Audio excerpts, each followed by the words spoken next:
Imagine, if you will, a world enriched by the pixel and byte. Here in this realm, we transform old capabilities into new with something I like to call digital upskilling. Picture for me an artist honing her craft over decades, but now she finds herself amidst keyboards and screens, rather than brushes and canvases. In essence, digital upskilling is that bridge between what was familiar yesterday to today's rapidly changing digital landscape. Picture our seasoned workforce brimming with wisdom through years of hands-on experience.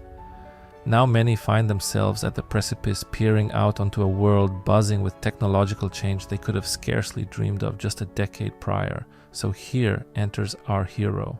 Yep, you guessed it right. Digital upskilling swoops in as their sturdy raft paddling along on these tidal waves of tech changes. Think about it. Remaining competitive isn't just for all those young whippersnappers fresh out of college anymore. Let's not forget, navigating around modern gadgets or social media platforms no longer remains youth's game only. With every tweet tapped out or online shopping list made, older staff are digitally flapping wings stronger each passing day. An aged workforce, it's becoming more and more common all across Europe. We're seeing older workers not just sticking around in the job market, but some even deciding to take a leap back into it. Now let me hit you with a number, 16%. That's right. Turns out roughly 1/6 of the whole workforce within our European Union is made up of those who have had their 55th birthday party and then some. And hold on to your safari hats, my friends, because in certain parts of Europe, well, these numbers are soaring through the roof, perfectly reflecting these demographic shifts transforming our grand old continent. Our story today, folks, pivots around a rather riveting statistic. So picture this. Hovering right around the 50% mark is Europe's population from 16 to 174 years old with their set of basic digital skills. Shocker, isn't it? This info comes straight down from the Digital Economy and Society Index's most recent sweep in 2022. Despite an era deeply marinated in technology, significant barriers persist. They're slowing lifelong learning pursuits into a sluggish crawl and putting solid brakes on vital training investment. You see, these hurdles create hitches along the line for our champion here, the European Union, as it sweats away at closing that gaping chasm we know as, you guessed it, the digital skill gap. Sit back and imagine this. There's a narrative weaving across Europe that concerns the cells of its lifeblood, its workforce growing older with time. What is it all about? Let me tell you. You see, as an empire grows silver in hair and wisdom filled in experience, challenges for those holding the reins start to multiply.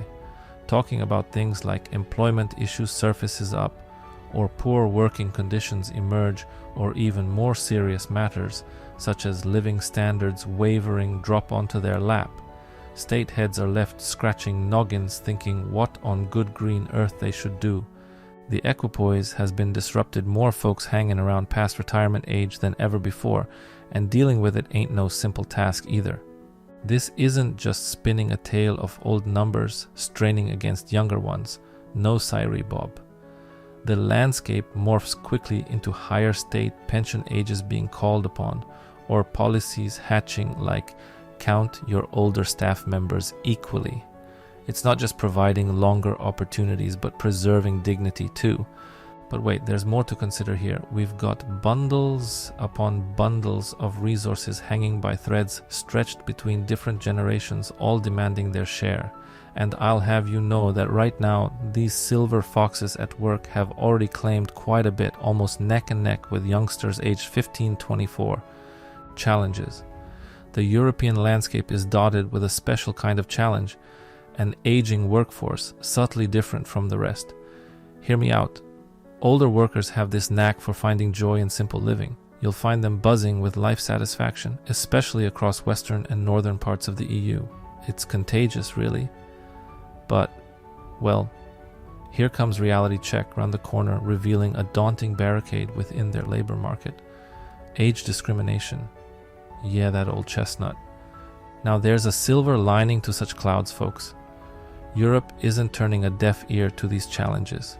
Imagine fashioning targeted policies like they were tailored suits fitting each individual perfectly. That's what we call active aging policy right here in Europe, my friends. Thinking about making hay while sun shines. Retirement age, they say raise it high. Job rates amidst our graying champions, let us increase those numbers too. All part of their cutting-edge plot ensuring solutions are just right for an aging workforce across Europe. You know, there's quite a tale developing across Europe. The workforce is really starting to lean into its twilight years, but the puzzle pieces aren't always fitting together so smoothly. Let me spill it out for you. We've got an array of challenges that are drumming up some rocky waves in the calm sea of labor market integration for these older individuals. Now listen carefully. Here's what you need to keep your eye on. Now, let's take a journey through the world of labor statistics. Folks, did you know we've got almost half, yeah, that's right, 48% of men aged 65 or above? And can you believe, even more astonishingly, a substantial 60% chunk of women in the same age group are juggling part-time jobs? Now, this isn't just about being busy bees past retirement age. This could also be unintentionally putting their earning potential and access to social protections at risk. Picture it, income inequality issues spiraling out of control, creating this chasm between our elder folks and well-off peeps at the top. It's food for thought on how we're setting up for old age poverty. Imagine a world where our elders aren't just consigned to the retirement home. Picture instead targeted policies aimed at fostering employability of older folks. I'm talking about age-specific training, chances for gaining new skills and know-how in their golden years, or flexible work setups suited to their pace. And that's not all. How about we throw in tailored support measures too?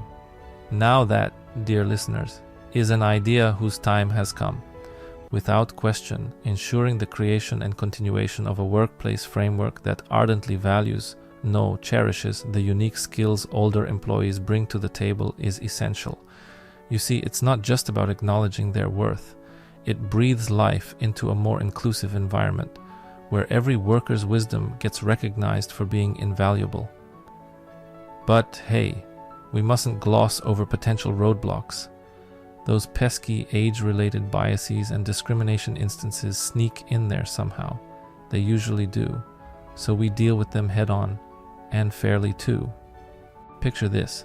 It's Europe bustling with industries and labor markets that span the continent.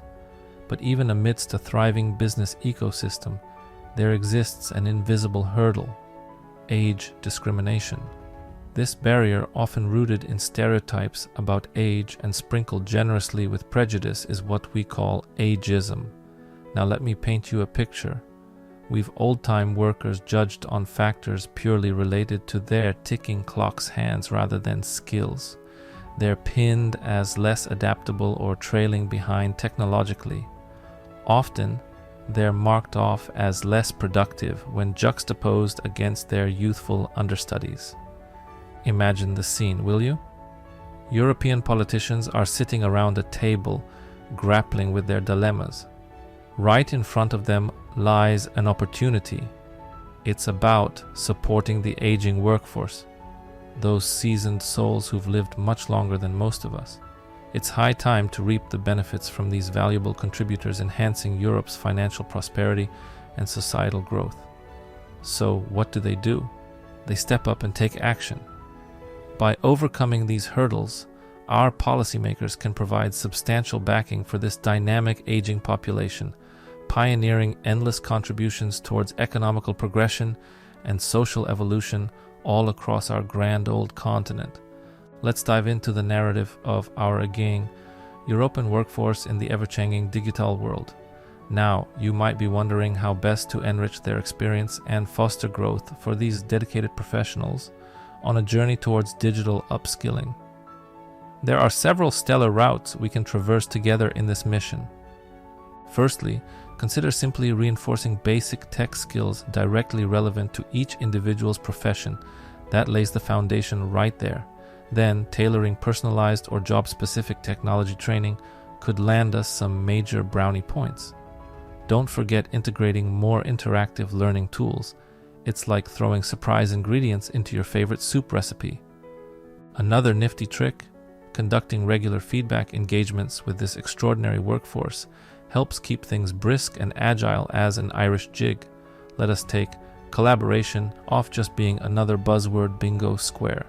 Engage them actively in technology-related decision-making processes because,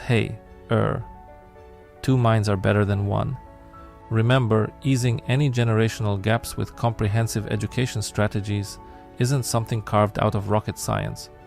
We're fostering inclusiveness here, not building space rockets, though at times they may seem equally daunting tasks. So go ahead, gear up those personal anecdotes, life lessons learned along your wayward journeys paired perfectly with infallible industry knowledge, mix it all up and serve those wisdom nuggets au natural. And there we have it, a guided tour through crafting a top-notch, digitally inclusive environment for our aging heroes jousting through Europe's job market gauntlet. Stay tuned, listeners. There is always another story awaiting around life's next twisty-turny corner. Imagine this. We're compiling detailed handbooks for the entire organization. These aren't your ordinary guides. They illustrate a whole multitude of benefits, reskilling seasoned professionals, and highlighting how digital education could be instrumental in doing so. Such an intriguing blend of old-school wisdom and new-age methods. Imagine this, we're zooming in on the special needs of mature women who aren't just willing but eager to offer their skills and wisdom to the workforce. They form an incredibly vibrant part of Europe's population that is gracefully aging, growing older yet wiser. Now picture these phenomenal ladies bringing a blend of experience and knowledge into play, ensuring they remain an invaluable asset from Portugal to Poland. Well, there's trouble brewing in the European Union, and it is all about lifelong learning. Yes, can you believe that a lack of investment in training has become such a big deal? It's got the powers that be suiting up for battle because they reckon that it's slowing down their attempts to plug what they're calling the digital skills gap. So, how do we fix it? They reckon by encouraging people to make education an ongoing thing. Yep, lifelong learning, no more barriers. Picture this. It's 2016 and the European workforce is changing. Turnover rates are on the decline, particularly among older employees in respective age groups spanning from 55 to 64. Just a pinch over half of them, that's 55.3% to be precise, they're still working hard, paving the path with their vast experience, while you might find 2/3, or put into numbers again as 66.6%, folks aged between 15 to 64 clocking in every day. What does that mean? More elders keeping up with their jobs than ever before. And that's precisely why we begin seeing all sorts of strategies sprouting, initiatives and policies, but all conjoined by a single focus, making sure potential retirees feel valued enough so they'd stick around at work for longer while maintaining employability. Allow me to introduce you to one dazzling policy toolkit. Now, what it does is single out best practices within the family of EU members, all with a common purpose. We're talking about motivating employers not just to keep those older generations on their team, but also hiring more of them.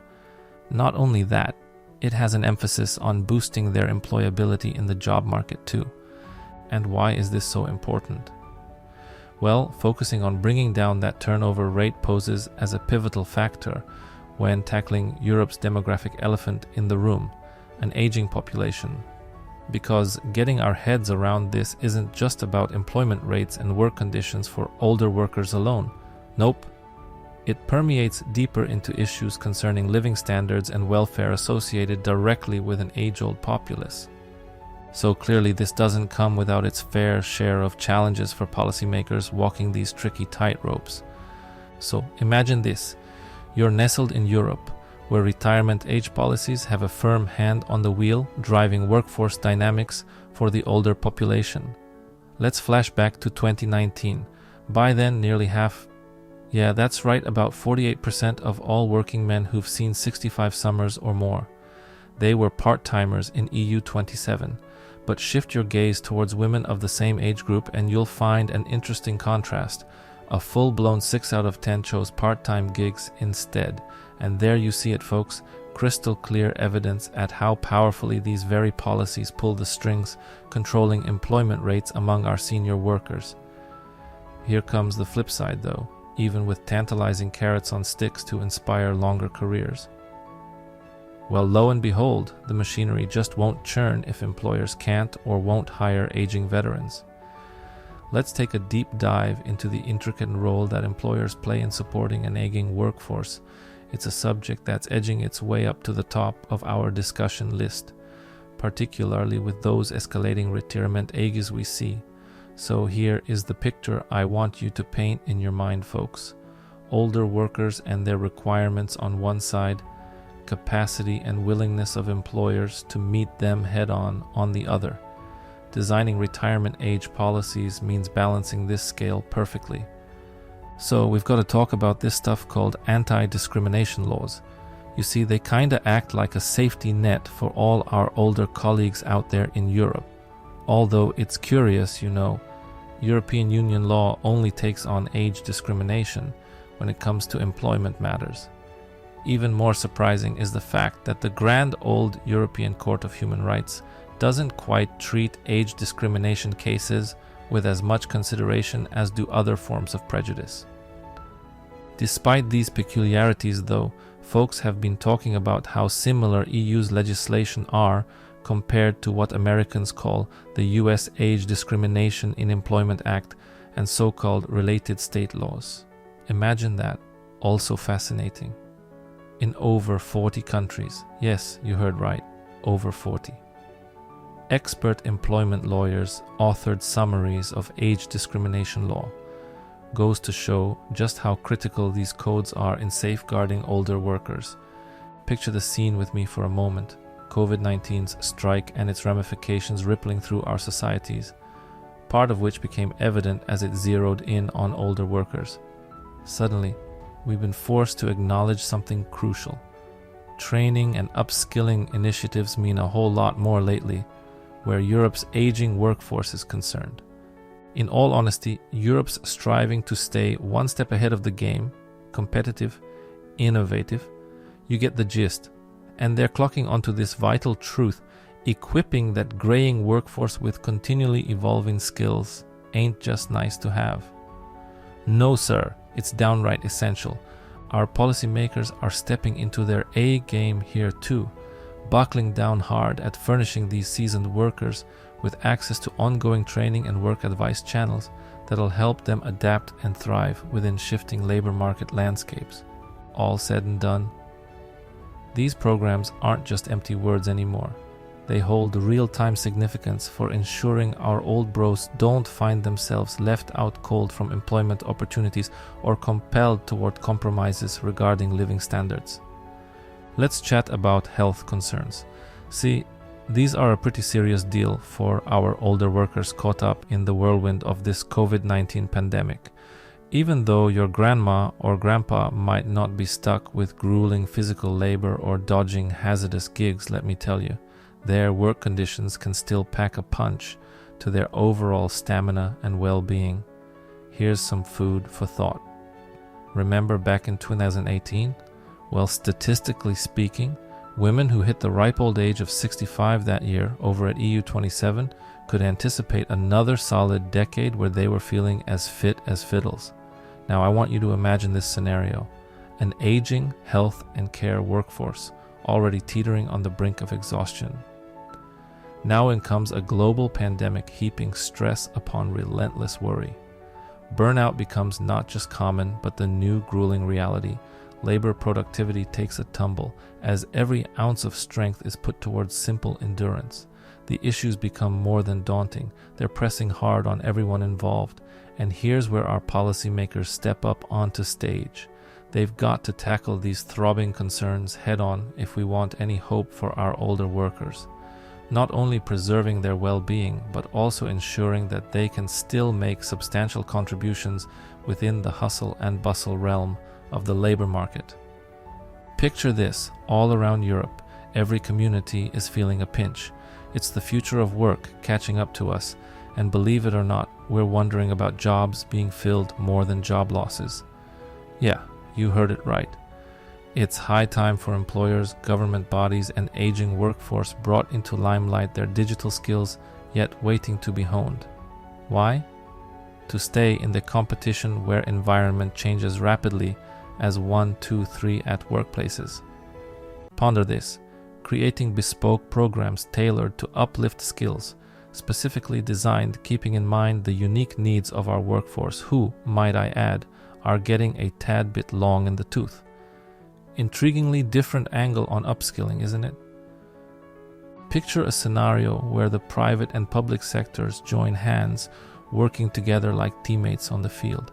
They're in this collaboration game with one clear mission: to bridge that widening digital skills gap. Imagine, if you will, fostering an environment where learning never stops. It's a culture steeped in the passion for knowledge, one that nurtures and supports continual professional growth at every turn. Think about this. Where do we stand currently on the scale of digital proficiency? Now, that's a thought worthy of unraveling.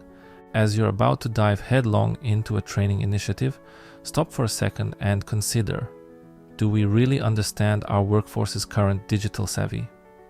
Now, getting that kind of info could call for surveys. Who knows, maybe even hands-on assessments or good old-fashioned feedback. To give you some context here, picture Siemens in Germany. Yes, the tech giant. They took matters in their own hands by running an audit right across the company. What were they looking for, you might ask? Well, mate, they wanted to spot those existing nuggets of digital skill among employees that otherwise would have got lost in the crowd. And why would they need it? Good question again. See, not all upskilling programs fit everyone alike, so testing water like this is essentially laying the groundwork. Imagine for a second crafting learning experiences just like a seamstress might tailor the perfect suit or dress, unique to its wearer. Yes, folks, we're talking about molding and shaping our education, slicing it into pieces and stitching it back together based on individual requirements. It's more than simply choosing off-the-rack courses. Rather, imagine selecting threads of knowledge woven with skills that fit snugly around your needs and aspirations.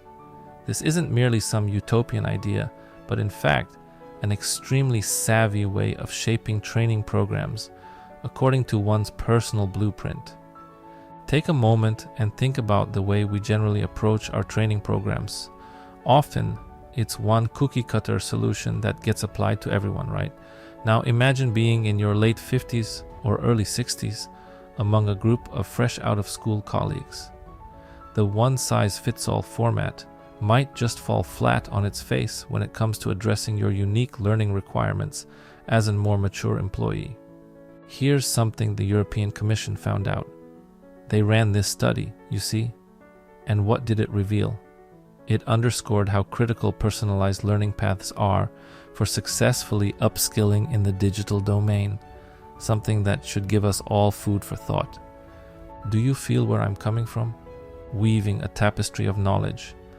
That's what it feels like when we embrace and incorporate, not just one or two, but a harmonic mix of learning methods. Now picture this. You're embarking on an intriguing journey to explore the twisting, complex pathways of education, a blend so beautifully balanced that the learning dance becomes second nature. Imagine this. You're at a company where everyone is getting schooled the same way.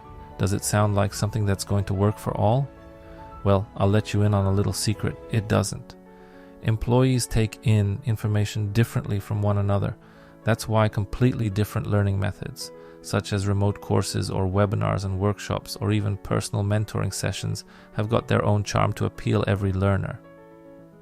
You need evidence? Take a peek across the pond at our friends over there. BT Skills for Tomorrow initiative based right out of UK, they've cracked the code. They've waxed poetic about blending both online classes with traditional teaching modes because they know it makes learning experiences really effective. Just imagine how much more vibrant and powerful training becomes when everybody finds their ideal method.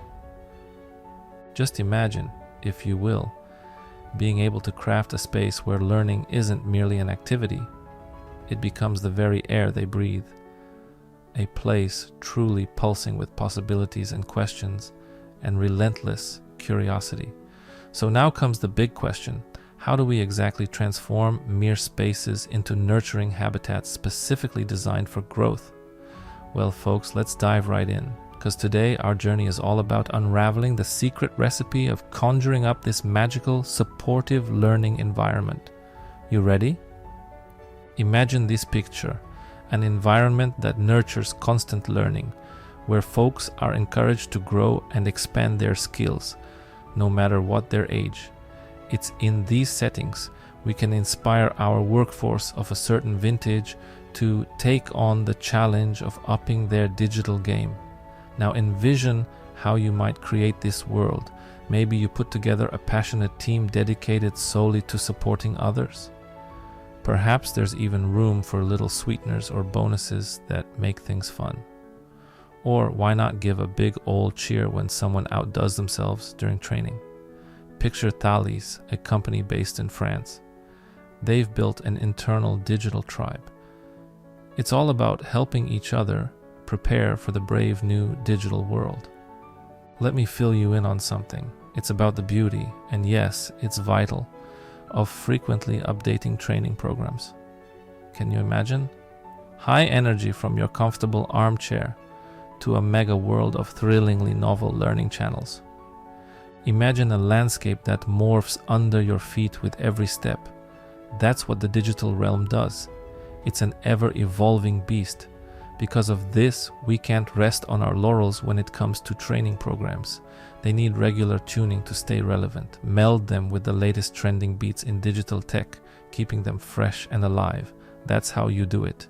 You know what backs me up here? A report by those clever folks at the European Center for the Development of Vocational Training. Their findings show that companies acing their upskilling game share something interesting. They're not afraid to spruce up, review, and enhance their training offerings frequently. So, if we're going to tie it all together, this idea of an aging workforce in Europe, yeah, it's a major issue that's caught the attention of employers and policy creators alike. You see, there are these notable shifts happening across Europe, with population getting older alongside declining birth rates. Sort of paints a rather serious picture for the future of workforces out there. Now here's where things get tricky. Work engagement stats among folks more advanced in years aren't promising compared to other age brackets, often stumbling into hurdles such as discrimination. Due to their advancing years or health constraints, they can't fend off any longer. But hey, we can't forget about the irreplaceable contributions from gray-haired employees, decades worth experience under their belt, extensive knowledge that only comes through trial error over time, and not forgetting resolute stands on work ethics. Now you tell me who'd bring that flavor to your team. Which is exactly why laws fighting against discriminations, policies providing benefits like lower staff turnover rates, all form critical facets for supporting our elder generations at workplace, and maybe even pave way for making workplaces accessible irrespective of one nearing retirement.